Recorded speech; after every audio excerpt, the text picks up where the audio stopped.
өзүңүздөргө белгилүү болгондой, жол кырсыгынын дээрлик 90% айдоочулардын жол эрежелерин бузулушуна келип чыгууда. Алардын негизги себептери бул ылдамдыкты ашыруу, каршы тилкеге чыгуу, автоэн баштык жасоо, жол чырактарын баш ийбөө, кооптуу жана оор жүктөрдү ташуу эрежелерин бузуу, техникалык оң абалда эмес бузук унааларды башкаруу, ошондой эле аралыкты сактабастан ашып өтүү жана маневр жасоо эрежелерин бузуу фактылары болуп эсептелет. Ошого байланыштуу жол кыймылынын катышуучуларынын жоопкерчилигин жана айдоочу маданиятын жогорулатуу максатында сунушталган мыйзам долбоору менен Кыргыз Республикасынын укук бузуулар жөнүндө кодексине өзгөртүүлөрдү киргизүү каралууда. Бул мыйзам долбоору айдоочулар тарабынан жол кырсыгынын себеп болуучу одуно жол эрежелерин бузууга айдоочулардын токтотуп, жеринде жол кыймылынын эрежелерин билүүсүн текшерилип, жетиштүү деңгээлде жооп бере албаган айдоочуларды кайрадан сынак тапшырууга жөнөтүүгө багытталган. Бул чаралар айдоочулардын тартибин жана жоопкерчилигин жогорулатууга багытталган. Натыйжада жол транспорт кырсыктарынын саны жана алардын кесепетинде оордугун азайтууга багытталган. Урматтуу депутаттар, мыйзам долбоорун кабыл алуу республиканын бюджетинен кошумча чыгымдар алып келбейт. Жол кыймылынын коопсуздугун камсыздоо күчөтүү максатында сунушталып жаткан мыйзам долбоорунун мезгилин талап экендиги эске алуу менен колдоп бериңиздерди өтүнүп кетебиз. Рахмат. Суроолор болсо жооп берүүгө даярбыз. Рахмат, урматтуу Качкынбек. Урматтуу депутаттар, кимде суроо бар? Сөз берилет депутат Ибрагим Болот Адылбековичке. Рахмат, Сөнбек Абдуллаевич. Биринчи суроо, укук бузуу аныкталган кийин текшерүү механизм киргизүү боюнча. Кандай деп ойлойсуз, бул коррупциялык мыйзам болбойбу кайрадан? Анткени тескөөчү айдоочун токтоткон жерден мен сенден азыр экзамен алам, өтпөй калдың пара бер деп баштайт да. Кандай деп ойлойсуз? Рахмат, Болот Адылбекович, аябай жакшы суроо бердиңиз. Бул суроого да биз дагы бир топ талкуу жүргүздүк. Азыркы күндө бизде өзүңүздөргө белгилүү болгондой ар бир кызматкерге бодикамера бодикамера тагылган. Андан тышкары атайын планшеттерди сатып алып жатабыз. 1050 штук ал планшетте үн жазуу аппараттарынын баары ушул жерде камтылган. Ошол себептен ушул коррупциялык моменттерди жокко чыгарабыз деген ойдобуз. Бирок жанагы бодикамера ал толук бир сменага жетиши бул да бир суроо жаратат да. Анткени керектилерге жетпейт, керектилерге жетет. Кээде смена 12 саат болуп калат. Камерага жетпейт да убакыткачы. Керектилерге даже 8 саатка жетпейт. Ошондуктан экзамен ошол өтүү процедурасын мындай ачык айтып берсең жакшы болот эле да. Анткени азыр түшүнүксүз болуп атат да. Жөн эле азыр кабыл ала берсек, бул түздөн түз коррупциялык мыйзам болуп калат. Болотбек Адылбекович, бул мыйзамдын ишке ашыруу магытында жаңы жобо иштелип чыгат. Ошол жобонун негизинде бул мындай болот да, мисалы үчүн одуно жол бузуу эрежелерин бузуу болгондо ошол жерден биздин инспектордук кызматкер токтотот, токтоткондо ошол боюнча протокол түзүлүп, андан тышкары планшет болот. Планшетте электрондук 6 суроо болот. 6 суроонун 4-өсүнө жооп берсе, андан ары кете берет. Протокол түзүлүп, андан эгер жооп бере албаса, анда ошол жерден анын укук айдоочу көйлүгү алынат дагы, унага кайра экзамен тапшырууга толук жөнөтүлөт. Демек айдоочу суроолорго жооп бере албаса, бул системада калат да, жооп бере албай калды деп. Бул планшетте электрондук түрдө 6 суроо чыгат, автоматически 50 суроонун ичинен өзү система тандап чыгат, автоматтык система. Ошол жерге жооп бере албай калса, ошол жерден жооп бере алган жоксубуз, кайра тапшырууга жөнөтүлөбүз деп, ал планшеттен автоматически чыгат ошол жерден. Анан кайра тапшырууга жөнөтүлөт. Демек ошондо тескөөчүдөн анан сурайт руководстводон, каякта ошол айдоочунун күбөлүгү бүт баарын. Ооба, бул баардык тең автоматташтырылган маалымат системасында калат, ошол боюнча бир отчеттун баары тең берилет. Кайсы беренелер боюнча суралат ушунда экзамен? Бул жерде жанакы жол эрежелери боюнча 500 эреже түзүлбөдүбү, 500 суроо. Ошонун ичинен 150 суроо тандалган, автоматтык түрдө ошол планшеттеги автоматтык система өзү тандап берет 6 суроону. Жок, кайсы беренелерди айдоочу бузса, ошону жөн эле буза берсе сурала береби? Могу жерде биз 8 беренени белгилегенбиз, одоно бузуулар боюнча 8 берене боюнча бузса, ошол боюнча эле гана сурала берет. Калган жеңил эрежелер менен жеңил бузуулар боюнча андай суроо этилбейт, колдонбойт алар. Рахмат. Адыл Качкынбекович, бул токтотулуп, бул тандалып токтотулбайт да. Качан жол эрежеси бузулган учурда гана токтотулуп, автоунаа. Анан ошону мына сурала баштайт экзамен, туурабы? Жөн эле тандалып токтото бербейт эгер эрежени бузбаса. Туура белгилеп кеттиңиз, Жана Абдуллаевич. Эгер бул жерде жол эрежелерин одоно бузуу болсо, 8 эле беренени белгилеп атабыз, ошо 8 беренени эле бузган учурда эле гана ушул колдонулат. Ошону бир дагы кайталап койбойсузбу, сизде барбы? Мисалы түз эфирде муну угуп атышат да, мисалы айдоочулар да өздөрүнүн этият болуп даярданып жакшы айдай башташат да, ошо жол эрежесин бузбаганга кайсы учурда?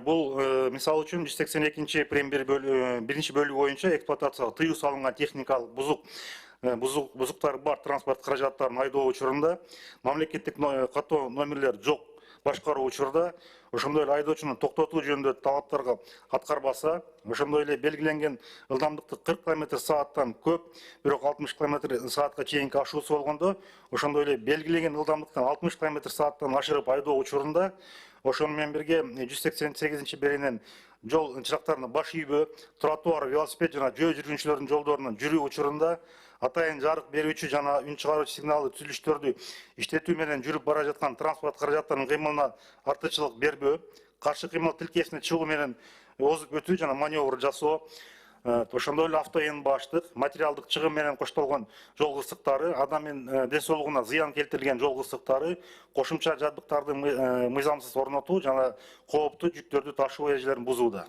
Ушул беренелерде гана колдонулат. Чоң рахмат, деп качкан. Анда кийинки сөз берет депутат Узакбай Улукбек Камчыбековичке. Сөз сизде. Рахмат, Сүйін Абдуллаевич. Адылбек Качкынбекович, менде жалпысынан мыйзамдын концепциясын колдойм, бирок тактоочу суроолорум бар да. Мына жаңы эле өзүңүз айтып кетпедиңизби? Кайсы беренелерди бузган боюнчачы ошондой жанагы кайра суроолор пайда болот. Экзамен кайра тапшырат дегенчи. Ошо боюнча да тактоо суроосу менде. Ошо соразмерность кичине мындай өзүңүздүн оюңуз боюнча мен толугу менен колдойм жана грубый нарушениялар боюнчачы. Кеберки могу 189 биринчи беренесичи нарушение правил остановки и стоянки деген. Ошого керек деп ойлойсузбу өзүңүз? 189 биринчи бөлүгү бул автоэн баштык. Автоэн баштык. Нарушение правил остановки? Мо 194 берене? Кошумча жабдыктарды мыйзамсыз орноштуруу. Ошол керекпи? Керек эле? Керек эле ооба. Анан эмесичи жана изъятие боюнча айтып атпайсызбы? Эси суроого баш тартса, жооп бергенден, анда правасы изъятие болот деп, ошо канча убакытка изъятие болот? Алып жооп берип койсоңуз. Жол кыймылынын коопсуздугун башкарууда башкы башкарманын башчысы милиция полковниги Козкеев бул тескөөчү айдоочуну токтотуп, ушул көрсөтүлгөн 8 беренин ичинен бир укук бузган болсо, аныкталган болсо, планшеттен 6 суроо берип туруп, 4-өөнө жооп берсе, биздин жолдош кийин айткандай кете берет, 3-өөнө жооп бере албай калса, биз убактылуулуча айдоочулук күбөлүгүн ондон ажыратабыз да, ордуна убактылуу айдоочулук күбөлүк беребиз, 60 күнгө аны колдонот. 60 күн ичинде УНА мекемесине барып туруп, кайра экзамен тапшырып өтүш керек. Ошол барбы? Ошол көргөзүлгөнбү 60 күн деп? Буну көргөзүлгөн.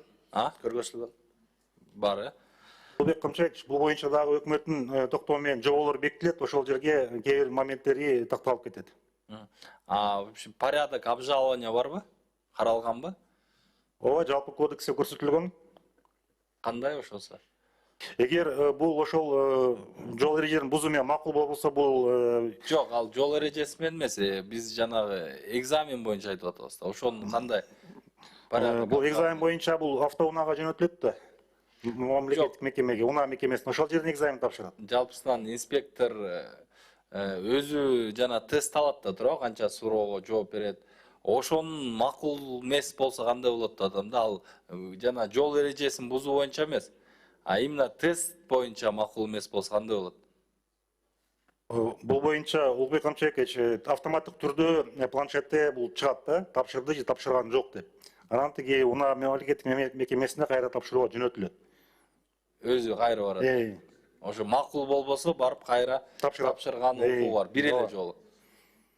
Ал жерде өзүнүн эрежеси менен уже кайра эмеге тапшырылган боюнча бекитилген да.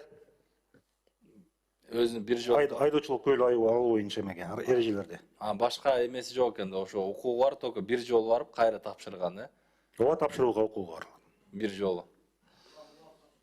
уруксат улам ошо 60 күн ичинде пока унаа мекемесине өткүнчө тапшыра берет экзамен. Тапшыра берет. Бир эле жолу деген андай жокпу? Жок, андай жок. 60 күн ичинде тапшырып өтүш керек. 60 күн ичинде эгер өтпөй калса, анда дагы унаа мекемеси өзү. Бул отдельный эме болобу, өзүнүн жоболору болобу ошо боюнча? Ооба, бул боюнча биз өкмөттүн токтомун жобо иштеп чыгабыз бул боюнча. Ушул боюнча. Мыйзам негизинде, ооба. Себеби ошондо иштеп эметип коюш керек да, чтобы түшүндүрүү болгон үчүнчү. 60 күндө анда толугу менен жалпысынан концепциясын колдойм, бул негизи эле керек деп ойлойм. Но ошондой эмелерди калтырыш керек да. Кээерки жанагы инспекторлор өзүнүн жана укугун аша чабып колдонбош үчүнчү. Сиз көрдүңүзбү, көргөн жоксузбу, бул демилге боюнча маалымат таркаганда биз өздүк курамдык жана жетекчиликти сурап баштаганбыз. Ошондо жетекчилик дагы өздүк курамдагы тилекке каршы элементардык суроого жооп бере алган жок. Ошондуктан бул мыйзам долбоорунун концепциясы жакшы, бирок азыркы учурда мен бул демилгени колдой албайм, анткени мен айтып кеткендей тескөөчүлөр да өздүк курам жетекчилик да жооп бере алган жок. Мен ойлойм, өздүк курамды дагы жетекчиликти дагы толук кайра аттестация өткөрүү зарыл. Ошондон кийин биз элдерден сураганга мындай бир моралдык укугубуз бар болот деп ойлойм да. Ошону бир терең ойлонуп көрсөңүз жакшы болот эле да. Болот мырза, бул боюнча ооба биз көргөнбүз. Бул боюнча бүгүнкү күндө өздүк курам боюнча жана жетекчилик курам боюнча дагы сабактар жүргүзүлүп атат. Жол эрежелеринин бирөө бул милдеттүү түрдө ар бир кызматкерге киргизилген. Бул ар бир сабактарда атайын квалификацияны жогорулатууда баардыгы каралып атат. Бул боюнча чаралар көрүлүп атат. Урматтуу Адылбек Качкынбекович, баш суроо жооп экен. Бул мыйзам долбоорун эмне үчүн кабыл алып атабыз? Биздин коомчулук түшүнүш керек да. Бул айдоочулар жазуулуу иретинде эмес. Бул мына жол эрежеси, жол коопсуздугу, жолдо болуп жаткан ар кандай мына кылмыштарды алдын алуу боюнча болуп жатат деп айтыш керек, алдын алуу иштер боюнча. Мына урматтуу жол кыймыл коопсуздугунун жетекчиси дагы айтыш керек. Газ боюнча азыр айтып атат Улукбек Камчыбекович. Газды эгерде өзү ордотуп алса, бул кооптуу да. Уруксат бербес деген нерселерчи. Ага биз штраф салабыз, жаза. Эмне себептен? Ал канча учур болду жарылып кетет автоунааларчы. Ушу так жакшыны айтып берсеңиздер, мына коомчулукта көрүп атат да. Ана сиздер келип алып, депутаттарды дагы берген суроосуна толук кан жооп бербей атасыздар да. Анан мына ушундай, анан биз колдобойбуз деген мына пикирлер чыгат бу жактачы.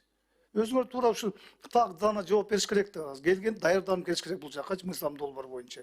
Өзүңөр бир-эки сөз сүйлөсөңөр токтоп каласыңар. Силер эмес, биз жооп беришибиз керек да силердин ордуңаргачы. Мыйзам долбоорду келдиңер, жооп бериш керек да так дана. Ошону бул мыйзам долбоорунун концепциясы, мыйзам долбоор негизи абдан жакшы. Бул жолдогу болуп жаткан мына жол эрежелерин бул алдын алуу иретинде. Мына эч кандай эме жок. Эгерде 60 күндө ал тапшырып алса эмне кылыш керек? Мына канча мына жол эрежеси бузулуп атат. Анда правасы айдоочу көлүгү анда алынат аданчы.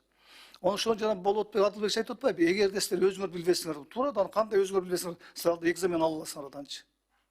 Ошон үчүн урматтуу Адылбек Качкынбекович, ушул жогорудагы мына депутаттардын айтып жаткан сунуштарын жакшы салыш керек.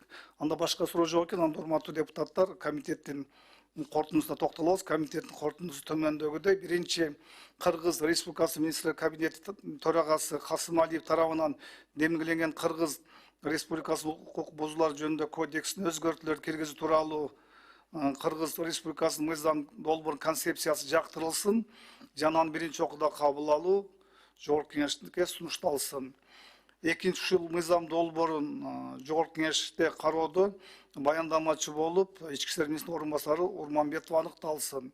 Үчүнчү, Жогорку Кеңештин жыйналышында ушул мыйзам долбоорун кароодо Кыргыз Республикасынын башкы прокурорунун орун басары Коңкубаева чакырылсын.